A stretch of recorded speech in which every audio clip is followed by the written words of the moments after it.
Mas tem participação de alguém para. Vai abrir. Tem só que Fica de olho no chat, tá Uhum. no momento. A pista já tá ao vivo, vai dar um delayzinho.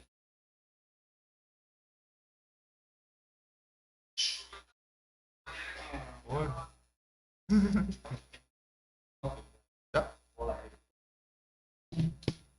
Moçada, então boa noite para todos, sejam todos bem-vindos aí à nossa live para discutir um pouco sobre a guerra, a atual guerra da Ucrânia e da Rússia. Agradeço inicialmente o convite do professor Gabriel para a gente estar aqui, professor Cauli. Eu deixei aberto aqui a transmissão para, de repente, quem quiser levantar uma bola, falar, professor Cauli, tal coisa, professor Karate, tal coisa, para poder estar encaminhando aí, conduzindo essa live. Essa live não tem o objetivo de ser um aulão de história da atual, né, circunstância que nós chegamos até então, porque senão nós sairíamos aqui ao avançar das horas. Tá joia, moçada? Então, muito obrigado pela presença de todos, o pessoal vai chegando, passar a palavra para o professor Cauli. Bom, primeiro, obrigado, Gabriel, pelo convite, obrigado a Facic pela oportunidade de estar aqui.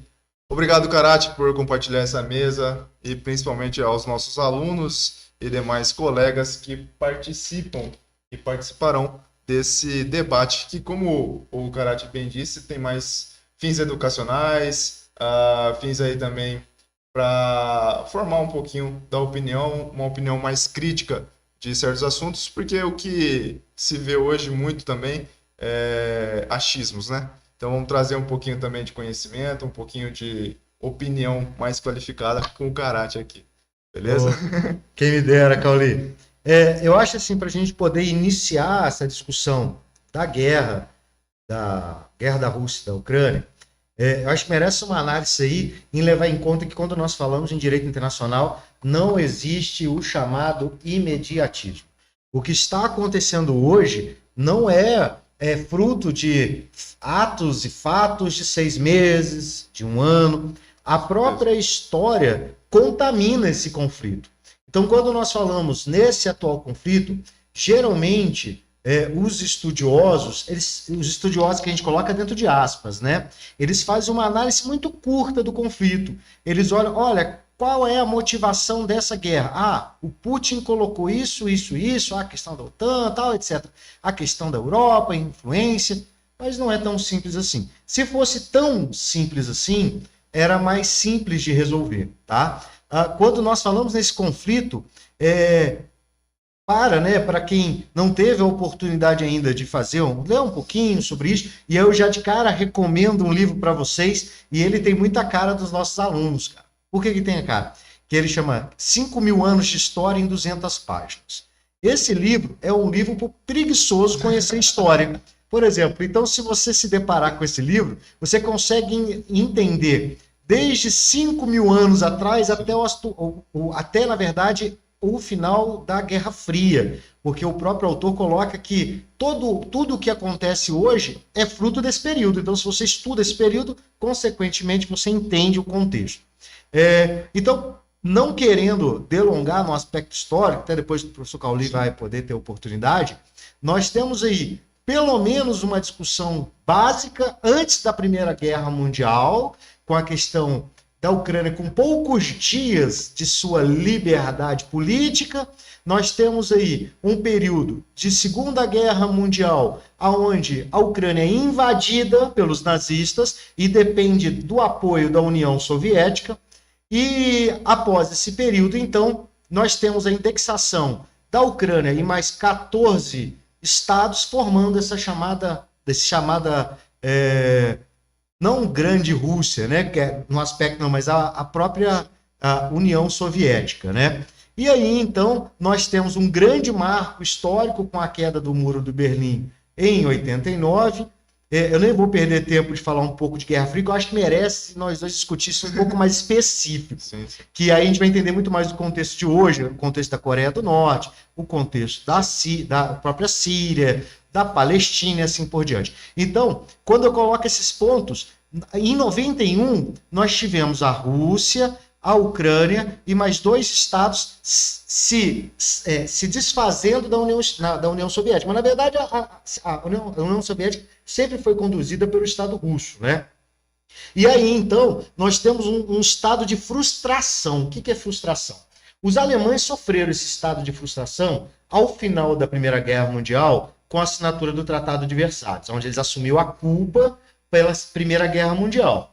Então, a Segunda Guerra Mundial se fundamenta pela frustração do povo alemão e óbvio, a ascensão do nazismo junto ao Estado alemão.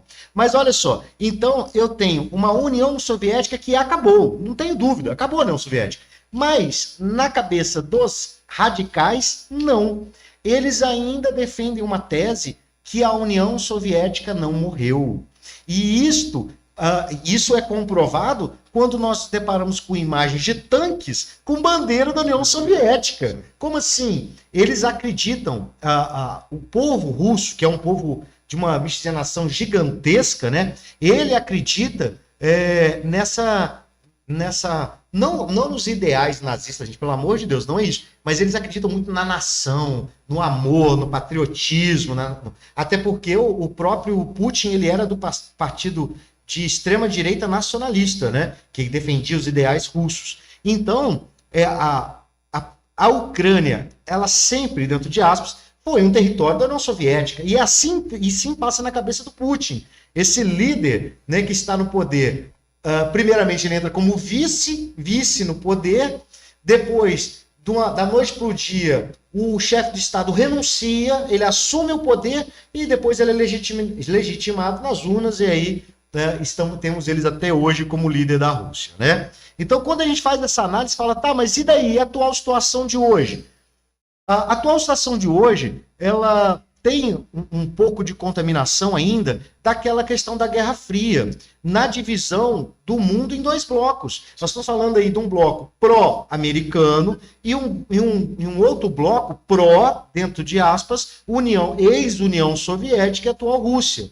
E aí desperta a discussão a respeito de alguns pontos específicos. Porque nós temos, por exemplo, hoje, né, uma outra grande potência que é a própria China, que não... Até que agora ela tem uma postura um pouco de criticar, mas de apoio. A gente sabe que a China apoia a Rússia de mãos dadas. Quanto é que nas votações do Conselho de Segurança foi nítido a proteção da China junto às operações russas, tá? Então, nós temos hoje, no atual sistema, uma nova Guerra Fria. Só que é uma Guerra Fria que despertou a gente a pensar em algumas situações mais pró-economias. Sabe por quê? Na década de 80, como nós tivemos a criação dos blocos, o bloco europeu, os demais blocos, a nossa tentativa de criar a ALCA, de criar o Mercosul, a ideia era que, por exemplo, não tem por que eu produzir cana,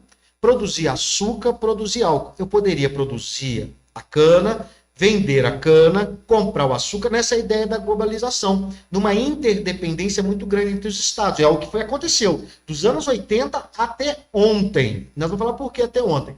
Então, por exemplo, não havia por que eu investir, por exemplo, numa determinada indústria, se ao mesmo tempo nós tínhamos esses commodities, essas trocas, e isto, então, demonstrou uma necessidade extrema da Europa, dos Estados Unidos, frente à produção russa. E eu nem vou falar chinesa, porque chinesa, na verdade, ela produz para o mundo inteiro, né? Então, assim, há uma necessidade. Necessidade de quê? De petróleo. Petróleo. Só que nós estamos falando da Rússia, que não é a maior produtora de petróleo, que nós estamos falando da Rússia, que não tem a maior bacia de petróleo, até a Venezuela tem mais petróleo do que a Rússia.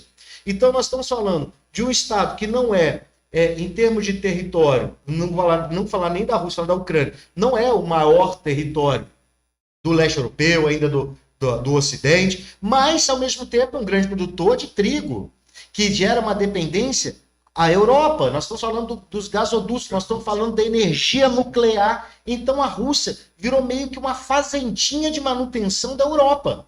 E isto, hoje, gera um desespero na França, na Espanha, no próprio Estados Unidos, de uma dependência da Rússia e, ao mesmo tempo, de você ter à frente de um Estado lá um louco. Por que é louco? Cara, quem coloca como presidente Um agente secreto da KGB, da antiga KGB, não tem muita coisa a esperar, né? Então, esse é um cenário curto, né? Eu vou passar a palavra para o Sr. Caulipe, ele pontuando alguns pontos, senão eu fico aqui, eu domino o negócio, eu gosto de falar pouco, né? Relaxa, Karate. Eu, aprofundando um pouquinho nisso do que o Karate falou, e acho que indo mais longe ainda, acredito que esse sentimento russo, esse sentimento pró-Rússia, advém de uma construção histórica gigantesca. Você tem a literatura russa, você tem a própria história russa, a cultura deles lógico, é muito diversificada, mas você tem toda uma estrutura cultural própria. E aí, pensando nessa forma, o sentimento russo, ele transborda a própria unidade territorial russa atual. Só de pensar aqui, o líder russo mais famoso, o Stalin, ele não era russo, ele era da Geórgia. Então, assim, percebe-se que existe aí um sentimento russo muito além das fronteiras da Rússia.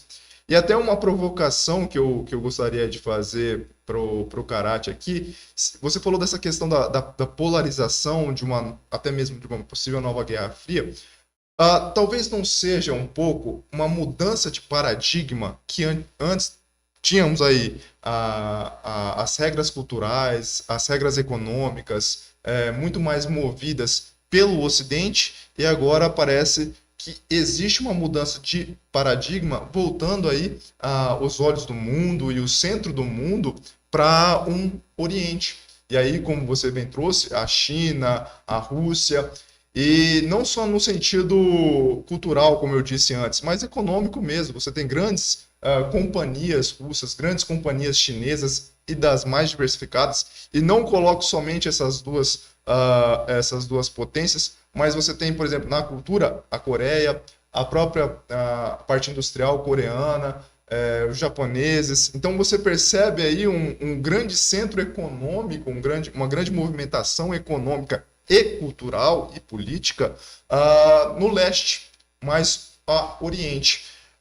Fugimos um pouco desse eurocentrismo e talvez uma aproximação da Ucrânia com esse sentimento europeu, ocidental, americano, seja também um motivo aí dessa conjuntura. Eu não sei se o Karate concorda comigo, se existe, se você percebe essa mudança para um paradigma mais a Oriente, um paradigma econômico, um paradigma cultural também crescente do Oriente frente ao Ocidente e, lógico, querendo ou não, aos Estados Unidos. Claudio, a reflexão ela é muito interessante. Se a gente levar em conta que o mapa mundi era desenhado a partir com o ponto central da Europa, eles entendiam que eles estavam no meio do globo terrestre. Né? Então você já imagina esse ponto de visão. Assusta muito o povo europeu saber hoje, e eu falo europeu assim, sem querer contaminar um determinado povo, tá? Mas gera um mal-estar. Eu nem cheguei nos Estados Unidos ainda, mas gera um mal-estar muito grande na Europa saber dessa necessidade, dessa dependência da Rússia. E não só da Rússia, da China. E assim, nós podemos até tentar crucificar essas formas de governo, seja esse comunismo, que na verdade não é comunismo chinês, que a gente não consegue definir, porque aquilo não é um comunismo, né? Mas também esse Estado russo, que tem uma falsa democracia. A gente fala falsa por quê? Porque não existe opositor, em lugar que não existe oposição, não existe democracia, né? Então, isso nos causa muito alarde quando nós temos estados que são potências gigantescas, dominando toda a economia do mundo. E assim, e os Estados Unidos, ele foi uma grande potência, então eu vou falar foi, porque ele gerou esse elo de dependência dos outros estados. Porque é muito mais barato comprar do que produzir num mundo globalizado. Entretanto, na hora que as portas se fecham, nós temos um grande problema. Nós podemos fazer uma análise, por exemplo, jogando para o nosso contexto. Muitos dos nossos alunos, muitos dos nossos amigos estão intimamente ligados ao agronegócio. Você imagina hoje, por exemplo, e por isso que eu falo, imagina uma crucificação nossa frente ao modo econômico ou político dos chineses. E os chineses falam assim, não compramos mais nada do Brasil. A nossa economia ela entra em colapso. Por quê? Porque os nossos grãos, sem querer pontuar qual seja, o grande importador do nosso grãos é a China. É o maior mercado que existe. Todos os estados querem adentrar lá. Então, quando nós falamos nessa estrutura internacional, é muito interessante. Agora, voltando um pouco aos Estados Unidos. Todos os conflitos. E assim, é engraçado. Nós olhamos na mídia ali, se você colocar guerra, só assim no Google, ele vai te pegar todos os 20 primeiros resultados. Ucrânia, Rússia, Ucrânia, Rússia, Ucrânia. Mas nós não temos guerra nesse momento. Nós temos guerra na África, nós temos guerra com Israel e Palestina, nós temos guerra na Síria, nós temos uma falsa paz no Afeganistão. Então, assim, a grande questão são os mercados que interessam. Eu me lembro, assim, perfeitamente, quando eu comecei a fazer o curso de Direito, eu tive a oportunidade de ler naquela época, era uma biografia do ajudante que estava no avião que jogou a bomba em Nagasaki e Hiroshima, né? E ele fazendo toda uma análise na visão dele hoje, né? Hoje, naquela época, né? Há 20 anos atrás. Fazendo uma análise de tudo que aconteceu na visão dele. E assim, e ele traz umas maldades para a gente analisar que mostra, por exemplo, por que até agora nós não tivemos as grandes potências agindo para auxiliar a Ucrânia? Por quê? Você já se perguntou isso? Mas é porque a Ucrânia não faz parte da OTAN. Meu amiguinho, se você está acreditando nisso, desculpa, mas você está bem iludido. Sabe por quê? Porque não interessa, por exemplo, aos Estados Unidos, eventualmente, ingressar numa guerra dessa diretamente, porque ele já está na guerra, muito embora ele não fale. Quem está fornecendo equipamentos bélicos, munição, são eles. Inclusive, como é que chama aqueles soldados lá que são pagos lá? Mercenários. Os mercenários, porque nós, inclusive, quem estiver desempregado é uma grande oportunidade. Paga-se segurança particular, paga mercenário, e quem está sustentando isso são sim países da Europa e Estados Unidos por trás das cenas. Porque se ele entra, imagina que a Rússia, para vocês entenderem, ela tem um capital de manutenção de guerra, ela não esperava essa guerra durasse tanto, isso aí é fato. Ela esperava que esse embolar da guerra dela seria muito rápido. Na visão dos técnicos em guerra, esperava-se uma guerra de 10 dias. Nós completamos um mês, acho que antes de ontem, né? Um mês de guerra. Numa Ucrânia que tem aí menos da metade dos homens, está falando uma Ucrânia que tem um quinto das aeronaves, que não tem bomba atômica, que não tem nada, mas tem a raça, a vontade de defender o seu Estado.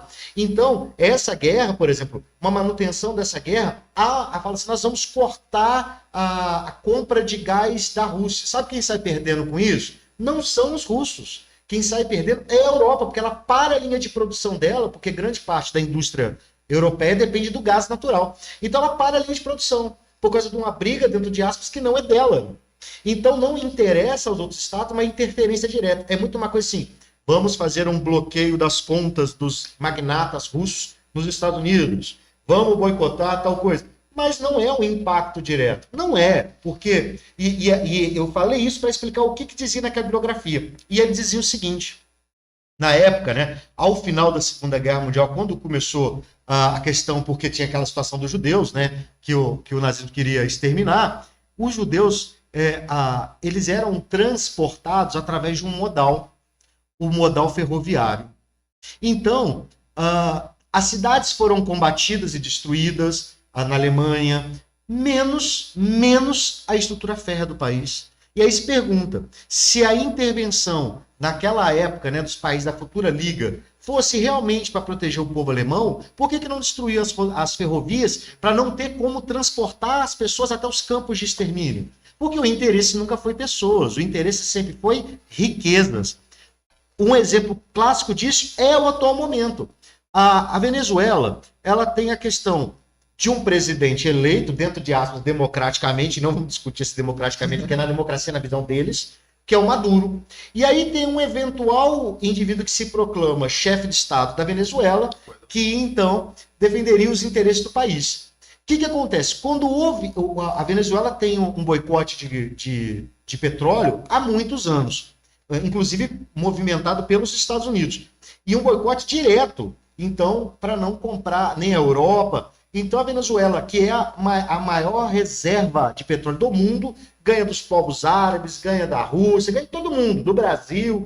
A Venezuela é a maior bacia petrolífera do mundo. Então eles estão sentados em cima de um monte de dólares, mas não tem para quem vender.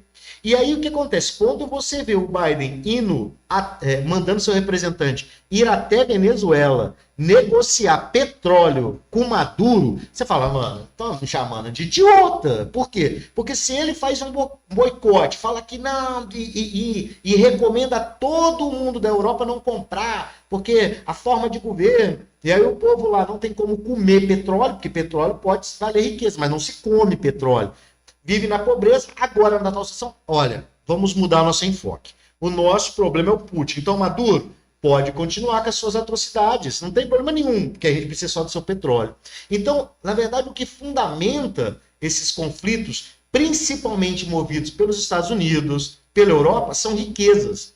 E os conflitos movimentados pelo restante são através de ideologias. E esse é um grande problema, porque eles colocam, por exemplo, quem protege as ideologias, coloca os Estados Unidos como o grande Satã. É o Satã. Por exemplo, em algumas religiões árabes, os Estados Unidos é visto como representante do chifrudão. Então, essa é a visão que tem. Por quê? Por causa dessa interferência direta nas economias. Se você parar e pensar que até na década de 50, e eu vou falar 50 porque eu vou falar só da região da Síria, da Palestina, havia uma interferência direta da Europa ao ponto de dividir o território para ver que estado ia dominar cada um para fazer colônia. Isso em 45, gente. Isso é outro dia. Saber que na África ainda existe colônia do país europeu? Ah, me desculpa. Então, quando você faz essa análise, você começa a ver que nós nem discutimos aqui ainda a questão de entrada no grupo europeu da Ucrânia. Porque esse não é a justificativa, embora seja. Porque a questão do conflito de Cuba, por exemplo, é bem interessante. Por que Cuba, para quem não sabe, é muito próximo a Miami, nos Estados Unidos? Haviam, na época do auge de turismo entre Estados Unidos e Cuba, mais de 15 voos diários para Cuba. Coloca-se no Google, propaganda Estados Unidos, final de semana em Cuba. Você vai ver, eles mostravam os americanos nos barcos passeando em Cuba. Cuba era meio que uma colônia de passeio dos norte-americanos. Até o dia que eles resolveram colocar uma base militar do lado de Cuba. E aí fala, não, eu não estou falando nem de líder, falando de nada. Mas aí fala, agora você é nosso inimigo. Então, quando a gente discute, faz uma análise fria desse contexto internacional, a gente vai observando que nada é tão simples. Mas uma coisa é certa, e isto eu posso assinar onde quiser. O que move os conflitos, o que move as guerras, sempre foi e sempre será interesses econômicos e riquezas. Isso daí ninguém pode falar. Só o último exemplo antes de concluir. Kiev, por exemplo. Kiev, para vocês terem ideia, a Rússia cresceu por Kiev. Por isso o interesse, mas é a capital da Ucrânia. Mas na visão russa, se existe um Estado russo hoje, é porque existe Kiev. O próprio nome Rússia, né, que vem Rutsi, significa povo unido. Então a ideia da Rússia sempre foi fazer como a ideia do povo árabe. Uma grande Arábia, a grande Rússia. Eles têm ideais diferentes de nós. Se eu chegar para um aluno aqui e falar assim, aluno, te dou 20 mil reais para você ir trabalhar no Azerbaijão. Ele fala, porra, ele vai. Quando eu chego e falo isso para um determinado povo, fala, não, eu amo a minha terra. E ele não vai. Eu tenho os refugiados de guerra, isso é outra coisa. Mas eles são muito nacionalistas. Então, quando, por exemplo, eu falo, olha, a religião que eu entendo correta é essa daqui. Entendeu? Você fala, não, mas é essa daqui. E isso é imposto goela abaixo, não tem como ficar quieto. Quando eu falo, olha, faz o seguinte, me dá licença do seu território, agora o seu território é ali, ó. Porque, por exemplo, quando se discute, por exemplo, um outro conflito, né, o conflito de Israel convidou a Palestina a se retirar do território, dar outro território para ele. Aí como é que... E o território onde você fala que é Israel foi criado em 1945. Joga aí, ó. Criação de território de Israel. Você vai ver que por que criou Israel? Porque em 45 os povos árabes expulsaram os europeus de todo o território. É por isso. Aí você tem toda a comunidade internacional reconhecendo o território de Israel, criado em 45, que não reconhece o território da Palestina, que estava lá. Então, assim, quando a gente discute aspecto internacional, nada é tão simples como você assistir uma notícia de 2 minutos na TV. Não é. Voltando nesse tópico, retomando esse tópico da questão dos Estados Unidos e de não existir vilão e herói nessa guerra, e aí fica aquele conflito de narrativas que tentam criar heróis e vilões nessa tragédia humana que é a guerra, né? Antes de mais nada, a guerra é uma tragédia humana. Eu acrescento nesse interesse global aí que o Karate apontou, além da indústria bélica, além da indústria petroquímica, eu acrescento também a indústria da informática, da tecnologia da informação. Então você tem softwares, você tem o próprio Elon Musk falou sobre a questão do Starlink lá, então você tem uma série de satélites, diversas outras indústrias, além dessas diretamente relacionadas com a guerra, da petroquímica e também na área da indústria bélica. Temos também a questão financeira, os grandes bancos, as grandes corporações. Existem diversos outros setores que são, querendo ou não, impactados, e aí falaremos em outro tópico a questão do Brasil, né, e o agro, mas nesse sentido são diversos setores.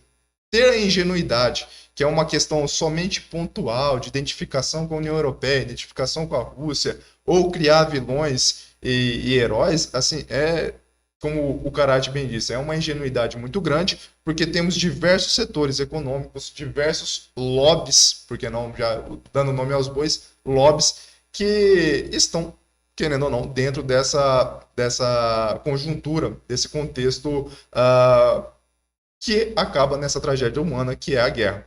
E fazendo também uma outra provocação a você, Karate, eu queria saber, assim, mais ou menos, como você vê essa ideia das narrativas em que o acesso à informação, ele é seletivo, ele é filtrado. Então, existe o interesse de em levar, e a agência de notícias a gente sabe como é que funciona também, em levar uma certa informação à luz e, de certa forma, não vou dizer censurar, porque é uma palavra muito forte, mas já disse, Omitir. né? Mas omitir certas informações ou deixar passar certas informações. Eu queria também a sua opinião sobre essa questão das narrativas e de como é noticiado os fatos da guerra. Eu acho assim, bem interessante essa discussão hoje de como a informação avançou. Então, se a gente fizer um paradigma das últimas guerras, para esta atual, nós temos fontes, por exemplo, não vinculadas a grandes instituições, grandes grupos de notícia, que são um pouco mais isonômicos na hora de falar. O que acontece? Eu sempre falo, a guerra, quem sofre com a guerra não são os poderosos. Quem sofre com a guerra não são os soldados. Muito embora os números são gigantescos dessa guerra, já são gigantescos. Mas quem sofre é a população.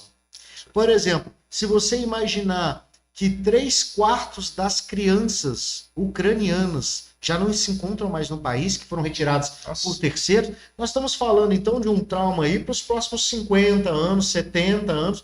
E assim, não é um conflito até então que há envolvimento de outros estados, né? E aí o que acontece? A imprensa, eu falo assim, eu queria muito, mas muito ver se realmente o chefe de Estado ucraniano falasse assim, olha, eu concordo, realmente eu não vou entrar na OTAN, até porque a OTAN não vai aceitar a Ucrânia, eu já aviso, sim, por mais que há uma especulação, a OTAN não aceita, a OTAN não é clube de luluzinha de amiguinho, é clube de interesse. A Ucrânia, muito embora seja um dos maiores exportadores de grãos, principalmente de trigo, né, para alguns países, em especial da África, a própria França, mas ela não é um estado bélico forte, não é um estado bélico, ela não tem bombas atômicas, inclusive, que para poder não haver mais conflitos, ela teve que entregar suas bombas atômicas, e ela teve que se comprometer, então, a esses ideais muito mais próximos russos do que propriamente aos ideais europeus. E quando a gente fala em ideais europeus, fala assim, nossa, então quer dizer que a Europa é ruim e a Rússia é boazinha? Quer dizer que a Rússia é boazinha e a Europa...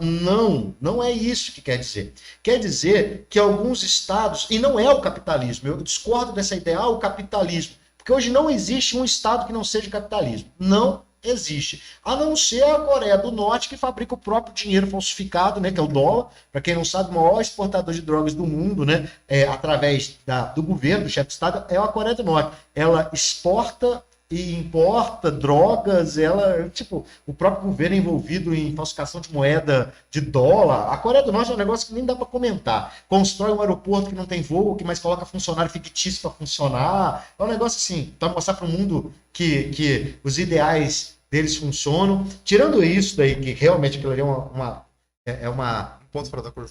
completamente fora da curva, que aquilo não é padrão. Mas se você parar e pensar, esses sistemas próprios, eles funcionam. Quando você chega, por exemplo, para um chinês e fala, o que você acha do Facebook? Ele fala, não sei. Mas você nunca usou? Ele fala, não, nós somos...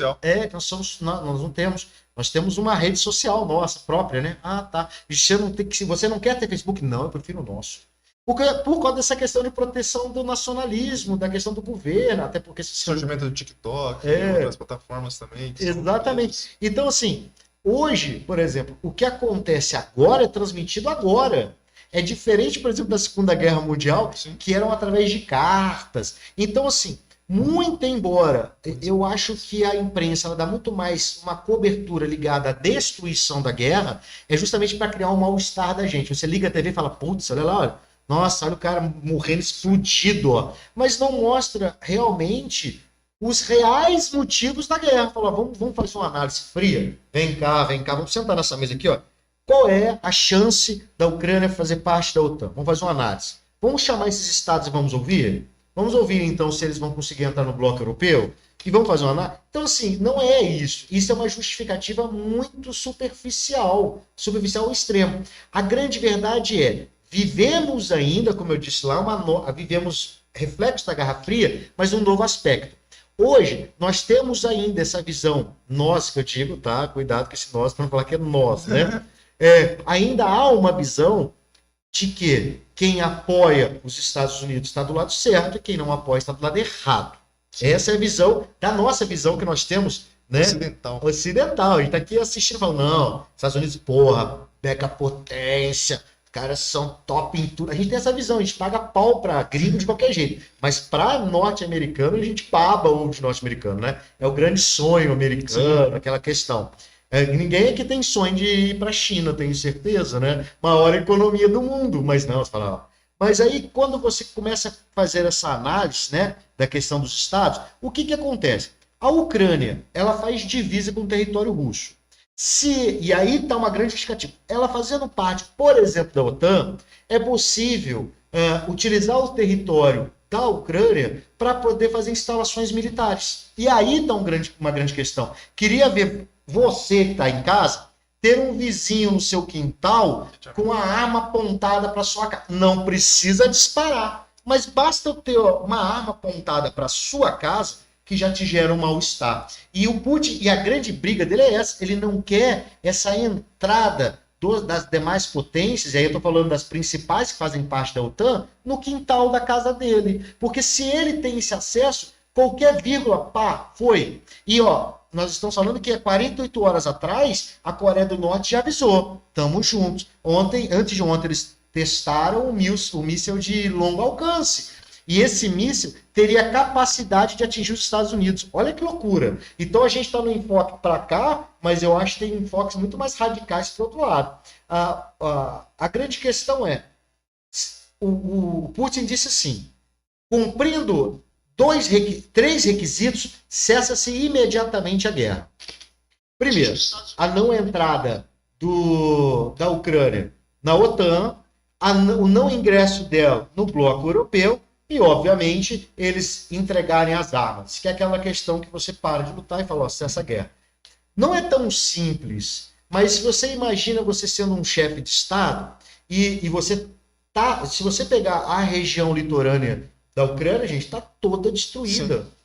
Não é assim, mas não, é toda, não sobrou nada. Porque a estratégia da Rússia é uma estratégia muito pesada, né? E quando ela viu que a intervenção que ela fez não deu certo, ela vai fazer uma invasão em massa, ela está engolindo o Estado, ela está sufocando as cidades, então não chega armamento, não chega alimentação. Quem sofre com isso não é o soldado que está a mando de um chefe de Estado, quem sofre com isso é a população. Porque uma cidade, quando ela está isolada, ela passa fome. E essas imagens que chegam a nós, nossa, olha o que está fazendo. Agora, por que a gente não falou, Zelensky? Faz o seguinte, vamos dar uma parada? Vamos cessar fogo e vamos fazer uma carta aqui, um tratado, um compromisso, então, que você não vai entrar? Por que ele não abandona o seu ideal também? Ah, ideologia, professor.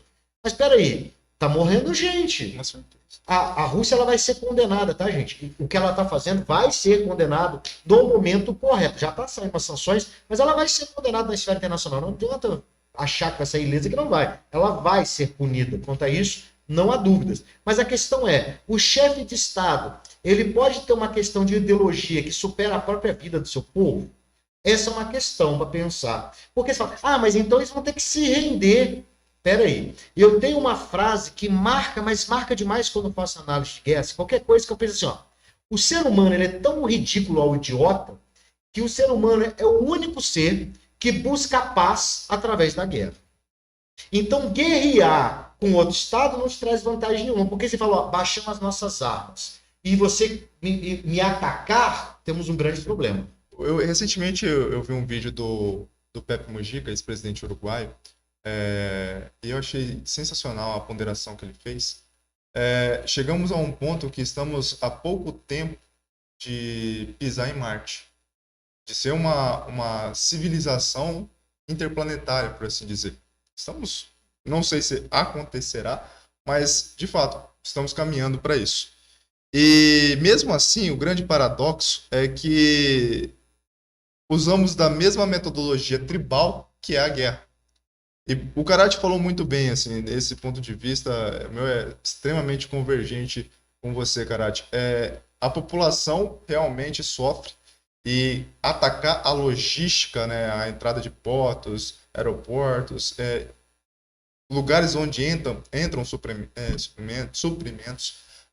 alimentares, e outras de necessidade básicas, medicamentos, tudo isso, não respeitar corredores humanitários, tudo isso mostra que realmente é uma falta de pudor, por assim dizer, é uma falta de humanidade, que é a tragédia da guerra. E não só isso eu vejo como uma tragédia, uma falha humana, mas pensar que existe dentro dessa ideia, como bem o Karate trouxe, uma pessoa que está dentro de um gabinete em um ar-condicionado, enquanto as pessoas estão sofrendo, passando fome, sendo mutiladas. Assim, o Karate falou bem, o reflexo disso lógico, a tragédia humana presente é muito grande.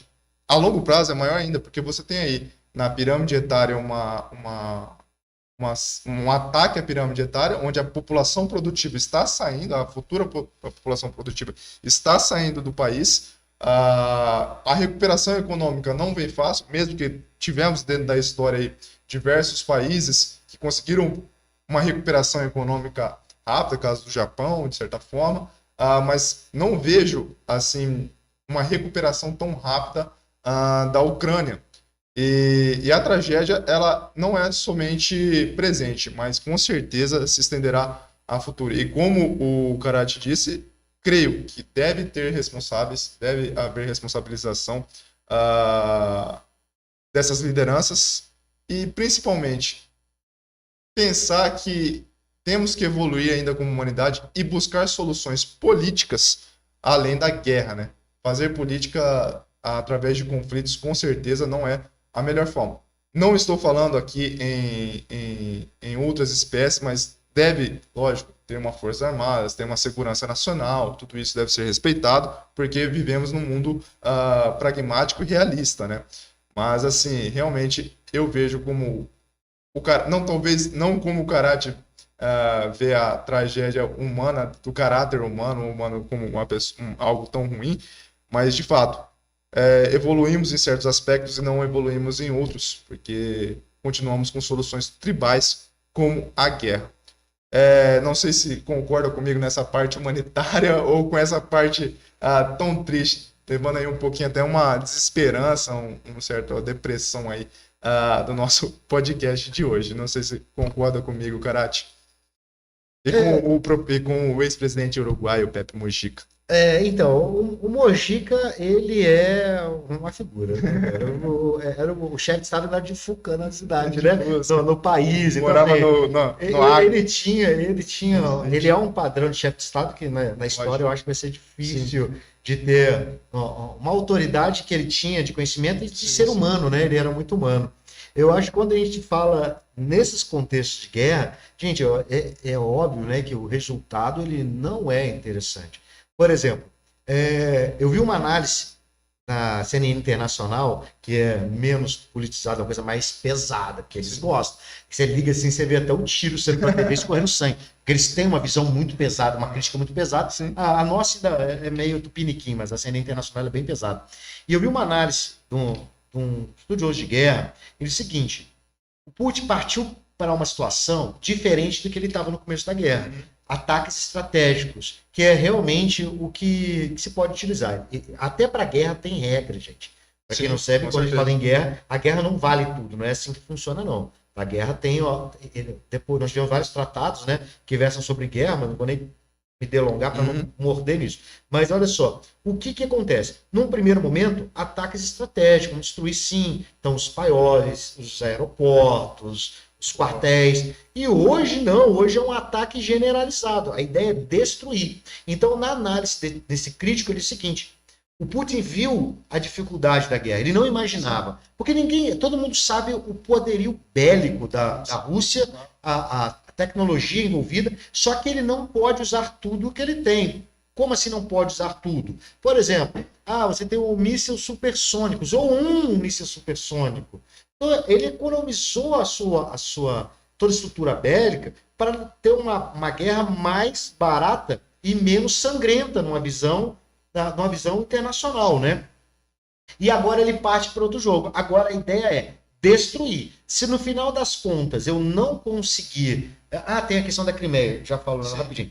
Se eu não conseguir, dentro de aspas, vencer a guerra, porque essa guerra é uma guerra diferente, porque não é uma guerra por território, ele não quer a indexação da Ucrânia à Rússia, ele não quer isso, ele só quer pesado, né? Ele quer que ela, então, reconheça a questão da Crimeia, né? Que aconteceu em 2004, né? Se não me engano, 2004, que a Crimeia entendeu por não fazer mais parte da Ucrânia e ainda das últimas 2 colônias também. Então ele quer esse reconhecimento da Ucrânia para esses estados e quer, além de tudo, que ele se obrigue a mudar a constituição do país para que eles não possam mais ingressar em bloco europeu, não possam mais fazer parte da OTAN. Ele quer uma mudança na ordem constitucional do país. Essa interferência ela fere o direito mais básico do direito internacional. Porque um Estado ele não pode sobrepor a vontade do outro. Nós estamos falando o princípio da autodeterminação dos povos, o princípio da soberania, o princípio da não intervenção dos Estados. Então, assim, ele fere uma gama de princípios do direito internacional, mas essa é a tese dele. Não é a tese para, olha, eu quero que seja indexado esse território ao meu. Não é isso. Não, eu vou falar. É só explicar a justificativa, que também não seria válida essa ideia de indexação. Só que o patamar que a guerra alcançou até o atual momento, ao ponto de destruir cidades inteiras, e quando eu falo inteiras, é inteiras mesmo, né? Marimar, não, como é que chama a cidade? Maripol. Maripol, por exemplo, está todas, porque Marimar também era um país da União Soviética, né? Ela foi um dos últimos a sair. Então, olha só, que faz parte dos países da Ásia, né? Acho que é Mianmar, não é? Mianmar. Então, olha só, o que acontece?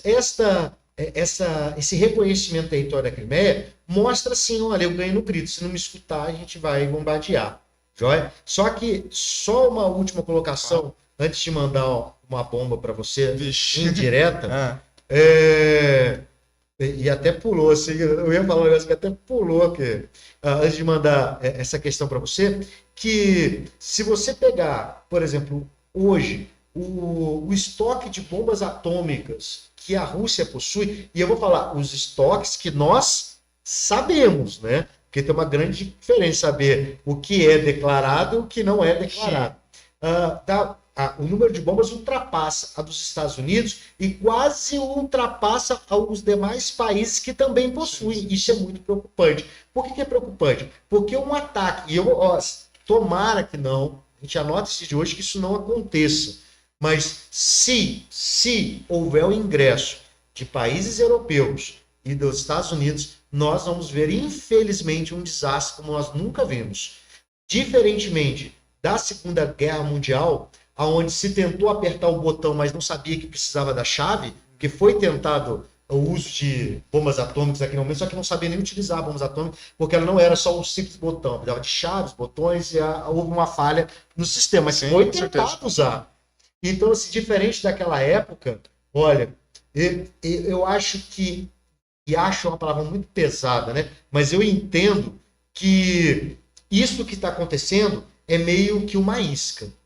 É uma isca. E se morder a isca, nós vamos ver resultados não interessantes. Eu acho que é bem nesse sentido de uma isca. Até interagindo aqui com os nossos colegas que estão ao vivo no chat, o Moisés faz a seguinte pergunta: faltou pulso às grandes potências mundiais, Estados Unidos, Inglaterra, França, para impedir essa guerra? E aí, já nisso que você está falando... Vou deixar para você. Como eu disse, eu acredito muito mais no sentido da macroestrutura, da superestrutura econômica que está por trás disso, do que propriamente interesses políticos pontuais do Estado.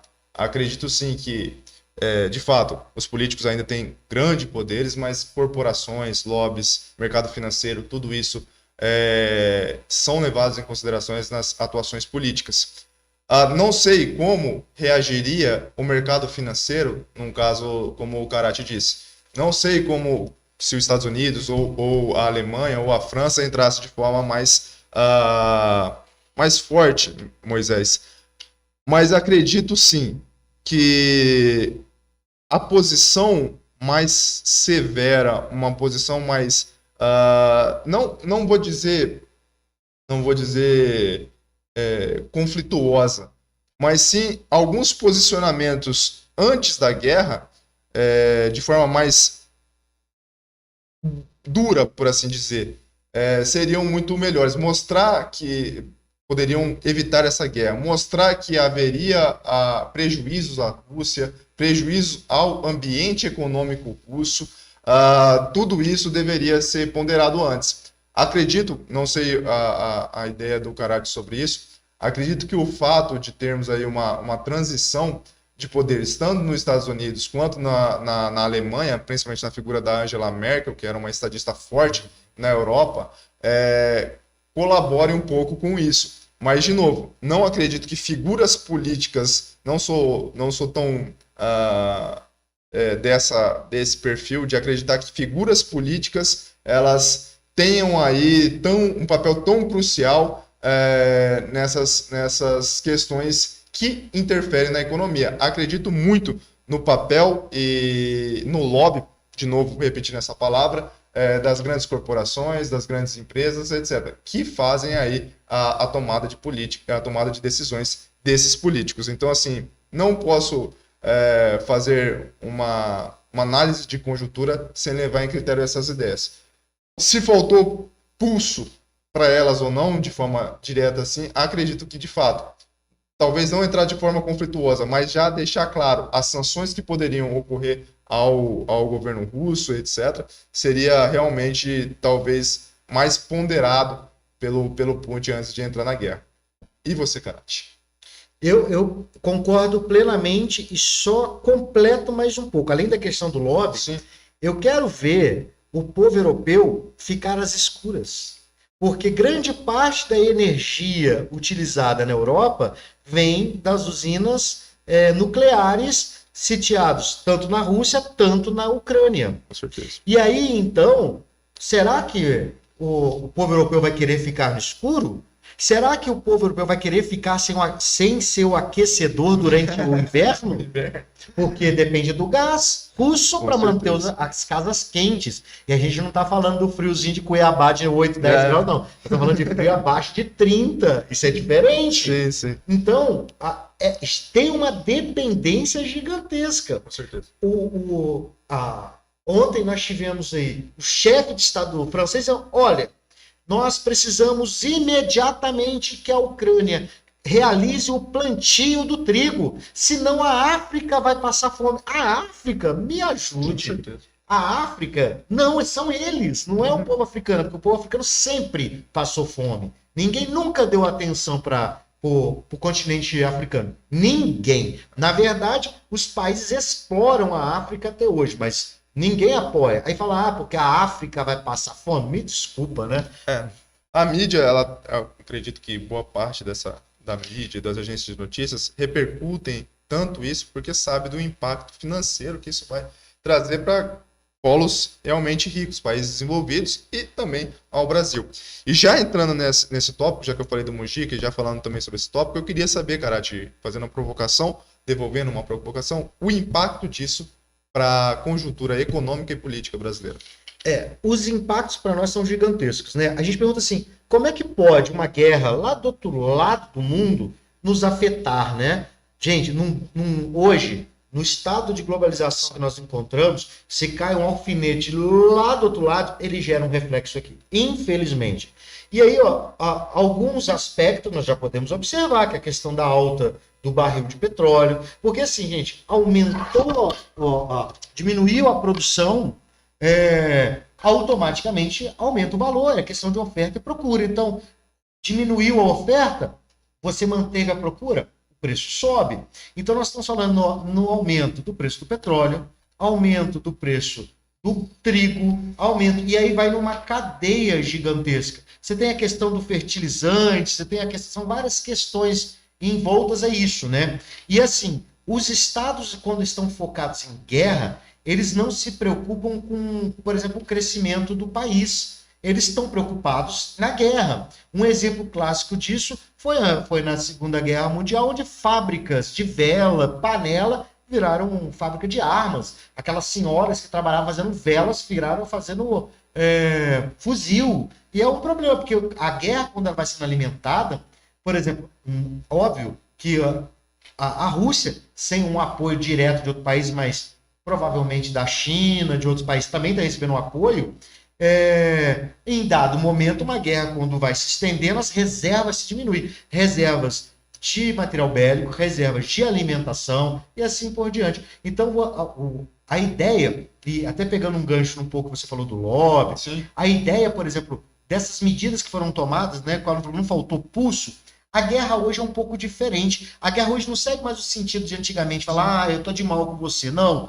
agora eu corto meu laço econômico com você, bloqueio o seu dinheiro. É uma conversa um pouco diferente, sabe? Um apoio bélico, ele é muito mais difícil de acontecer hoje do que há 20, 30 anos atrás. Então hoje busca-se outras maneiras para poder ceifar essa força do Estado. Só que nós estamos falando de uma grande potência que vem mantendo um crescimento gigantesco nos últimos anos, né? Mas um Estado que não fala nada, que esconde tudo, né? A Rússia, por exemplo, até hoje a gente não sabe nem o número da Covid. Dizem que 1 milhão de pessoas sumiram da Rússia.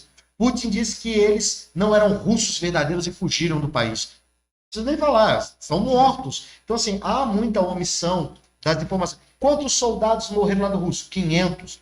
Os números dizem que já passaram de 15 mil. E ele fala que apenas 500, né? Nós tivemos, antes de ontem, um porta-aviões afundado, russo. Ele nega que não era dele. Como não? É de quem o porta-aviões? Então, assim, muita... De um lado, você vê muita omissão. E do outro, você vê muita especulação. Porque ele precisa mostrar para tentar puxar um apoio. Falar, olha o que está acontecendo comigo. Gente, me ajuda. Ele está fazendo um grito. Mas olha que interessante. Engraçado que quando o nazismo ascendeu ao poder, ele ajuda da mesma forma na Alemanha dentro do seu estado e os demais países que depois formaram até a chamada Liga das Nações ficaram assistindo, né? Só quando nós tivemos a invasão da Polônia, da França, aí o papo mudou, falou, opa, agora está no nosso quintal. Então, na política internacional, a gente tem essa ideia da não intervenção até que pise no meu calo. Então, pisou no meu calo, agora está dentro da minha casa. Só que, por exemplo, o Putin está brincando com fogo. Brincando com fogo, porque ele fez ataque na fronteira da Polônia com 10 quilômetros, bombardeou, gente, isso é uma loucura. Ou seja, ele está provocando, você vê nitidamente uma provocação. Não é simplesmente só a Ucrânia. Por isso que eu falo, uma postura muito séria do chefe de Estado, está falando, olha, eu vou me comprometer. Mas vamos fazer um tratado bilateral no sentido seguinte: qualquer tipo de ameaça, qualquer tipo, você vai ser punido. Então, beleza, é um tratado bilateral, pô. Tudo bem, eu não vou entrar na OTAN. Mas, entretanto, se eu for, em qualquer momento, você invadir meu estado, eu posso solicitar apoio da OTAN. E aí? Ele não vai fazer parte, ele não vai ter um território, não vai ceder o território para a OTAN, mas ele pode receber apoio. Talvez seria um tratado bilateral aceito. E aí? Será que o Putin aceitaria? A questão, antes de mais nada, obrigado, Seulin. O Seulin fez professor, grande mestre aí, Seulin, fez a correção aqui. 2014 foi a questão da Crimeia. Falei 2004, né? Mas valeu, Seulin, obrigado pela participação. Bom, a questão, voltando para a política brasileira, não só na política brasileira, mas pensando num contexto até geral, você percebe aí uma inflação de produtos, uma inflação que realmente impacta o trabalhador brasileiro. Produtos que são importados. Eu tenho amigos que fizeram relações internacionais comigo, que atuam nessa área de importação, exportação, desembaraço aduaneiro. Eles falam que houve aí uma alteração da logística, de toda a logística, existe questão de containers, tudo isso, houve grandes impactos aí. O Breno Rain, que também estava acompanhando, trabalha nessa parte de exportação, pode falar melhor. Existe aí uma mudança que impacta na economia brasileira. Eu acredito, assim, muito especificamente, e aí eu queria saber também a sua opinião, Karate. O papel do Ministério das Relações Exteriores é muito ponderado, muito bem pensado, assim, as estratégias nesse sentido. E isso não é uma coisa desse ou daquele governo. Vem lá da época do Barão do Rio Branco, que é o patrono do Itamaraty. Temos aí Santiago Dantas, outros grandes diplomatas, membros aí da diplomacia brasileira, que fazem essa perspectiva através da paz, do comércio, muito mais voltado para uma solução pacífica dos conflitos e respeitando cada país e não entrando de forma agressiva nesses debates e embates. Eu vejo a diplomacia brasileira bem cautelosa quanto a isso e, assim, infelizmente, foge ao controle do Estado brasileiro ou de qualquer Estado os impactos econômicos desse conflito internacional. Mas vamos ter cautela também nesse sentido. Alguns preços inflacionários, algumas questões inflacionárias poderiam ser revertidas, poderiam ser melhor pensadas dentro de uma economia muito mais sustentável, acredito eu. E aí é posição política mesmo. Não sei como o Karate vê isso, como ele vê o impacto do preço, o papel da diplomacia brasileira nessa atuação. E se, a longo prazo, isso não acabar, essa guerra não acabar, ou piorar, qual que é o impacto, na sua visão, para a economia brasileira, para o trabalhador que está ouvindo, para o estudante da FACIP, para todos nós? É o que eu sempre digo. Os flagelos da guerra são colhidos por quem menos merecia os flagelos. Sabe quem que é eu? É você. São as pessoas que não participam, não participaram, não sabem nem o que está acontecendo, mas é o que vai no supermercado e paga caro, é o que vai no posto de gasolina e paga caro, é que vê os preços decolarem, é que vê todo esse sofrimento, ou sofre na própria carne, como o próprio povo, né? Tanto russo, gente, tanto ucraniano, não só de um lado, né? O povo sofre. Só que quando nós discutimos essas questões das consequências, eu falo que é inimaginável as consequências que realmente podem acontecer. É que eu falo, numa guerra que não alcançou patamares ainda a níveis internacionais de outras potências entrando, olha o que está acontecendo. Imagine, não vamos nem pensar, né? Mas imagine se isso acontece. É um problema muito sério, porque o mundo inteiro ele se volta para isso. Sim. Então, por exemplo, uma guerra lá gera efeitos daqui do povo passar fome aqui. Então, os efeitos nunca são bons. É igual como eu disse, a guerra não traz vantagem alguma e nunca trouxe. Mas, desde do início da nossa história, não nos foge guerras. Se você pegar e falar assim, vou ler a história do mundo, você vai ver que, na verdade, a história do mundo é resumida em guerras. Ponto final. Então, assim, quando nesse sistema de hoje, por exemplo, ninguém imaginava que esses efeitos chegariam. É como eu disse, é uma onda, né? E ela vai aumentando e cada vez mais a gente vai colhendo o resultado desta guerra. Além da parte humana, que são as vidas, eu acho que é o pior, aqui a gente sofre os efeitos econômicos. Quanto à postura, só fazer uma questão quanto à postura da diplomacia, o Brasil, ele sempre foi um país pacífico.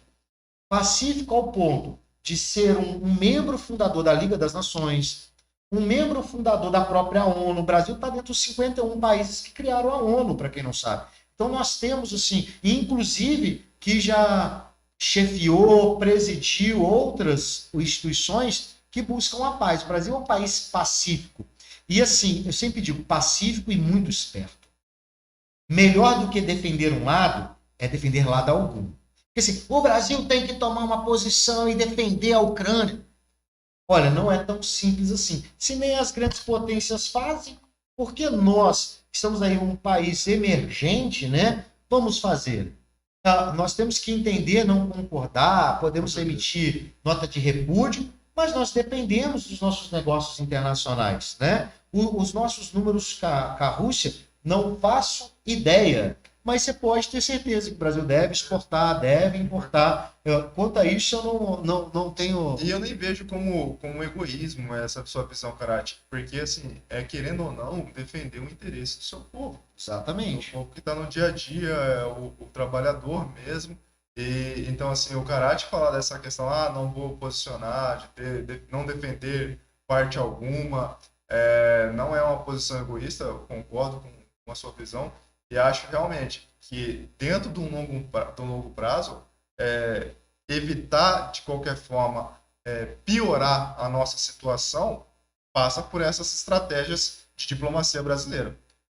Não sei como você vê no longo prazo isso como um efeito em cascata, né? Pobreza atraindo pobreza, ou se alguém nesse contexto, algum país, alguma nação será uma grande potência, sairá economicamente mais forte ou não. Então, assim, não consigo ter essa perspectiva, vejo um jogo aí não de soma zero, mas em que haverá prejuízo para todas as partes. E, de novo, para mim não é, o que o Karate falou, não é egoísmo, é defender o interesse desse povo, do trabalhador, do estudante da FACIP, meu, seu, nesse sentido. Então essa é a postura da diplomacia, e o Karate falou bem, a diplomacia brasileira tradicionalmente, desde Rio Branco, passando por grandes nomes aí, temos essa postura estratégica, bem ponderada. Isso é bem relevante falar. Karate. Paulinho, eu acho que já vai seguindo os fechamentos. ao fechamento. Se alguém tiver alguma pergunta, pode falar agora, fica à vontade, algum questionamento específico. Agradecer a participação de todos. Inicialmente, novamente aproveitar o pessoal agora, agradecer novamente ao professor Gabriel, essa oportunidade de a gente poder discutir, ao professor Cauli, a própria FACIP, né, dar essa estrutura para a gente poder discutir temas atuais, né? Depois o vídeo vai ficar disponível na página, então quem não viu agora, já agradeço você que está assistindo depois, que teve a curiosidade de ver. E eu sempre falo assim, vocês que estão participando hoje desse chat, principalmente ao vivo, vocês têm o meu respeito. Por que eu falo meu respeito? Porque vocês não... Eu sei que muita gente pode estar trabalhando, ocupado, mas vocês estão antenados, estão buscando informações. E a diferença do acadêmico do direito, do profissional, é sempre ouvir. Eu posso ter, por exemplo, às vezes, ter aqui participando na sala, alguém falando, nossa, eu discordo totalmente dos dois, mas ele está vendo um outro ponto de vista. O contraponto faz parte. Exatamente. A nossa opinião não é única, né? Por exemplo, a gente observa que nenhuma história tem só um aspecto. Então, às vezes, é bom escutar um pouco uma visão um pouco mais fria, etc. Eu, por exemplo, eu trago vantagens nenhuma em discutir favorável a um lado ou outro. Eu sou muito crítico à postura russa, à postura norte-americana, ao chinês que inventou arma de fogo. Você já começa a puxar, mas alguém tem que culpar, né? Porque eu ouvi essa. Sim. A culpa da guerra é da China, mas por que da China? Porque ela inventou arma de fogo. Pronto, aí, né? O seu Olim fez uma ponderação aqui no privado, falando que a Merkel, eu perguntei da questão da Merkel, a Merkel fala alemão que colaboraria muito para as relações internacionais. Concordo. Eu vi, assim, eu particularmente sou um grande fã, admirador da Merkel como estadista. E assim como homens de Estado, era crucial o papel da Alemanha, né? Pensar como um Estado, ter aí um homem de Estado forte. Não sei, não conheço a trajetória política do atual primeiro-ministro, né? Do chanceler alemão, desculpa, do chanceler alemão, mas acredito que existam aí políticos que estão na boa intenção de alterar. A postura da França, aí entrando em algumas particularidades, para finalizar, a postura da França foi de diálogo também, eu acredito. A China agora parece estar entrando nessa... Porque, assim, querendo ou não, o capital chinês depende muito do Ocidente. Então, começa a entrar nesse diálogo. Acredito que, assim, já entrando nos fechamentos, acredito que a tendência dessa guerra, fazendo uma análise de conjuntura, não uma futurologia, mas uma análise de conjuntura mesmo, a tendência dessa guerra é diminuir, secar. Por quê? Porque eu vejo que, como o interesse econômico é tão grande nesse sentido, pessoas estão perdendo dinheiro. Pessoas estão vendo mercados consumidores padecerem, vendo economias murcharem, e não vejo com tanto interesse. Para uma especulação, etc., talvez, mas não vejo assim a longo prazo tão bom para as grandes corporações, também para esse lobby.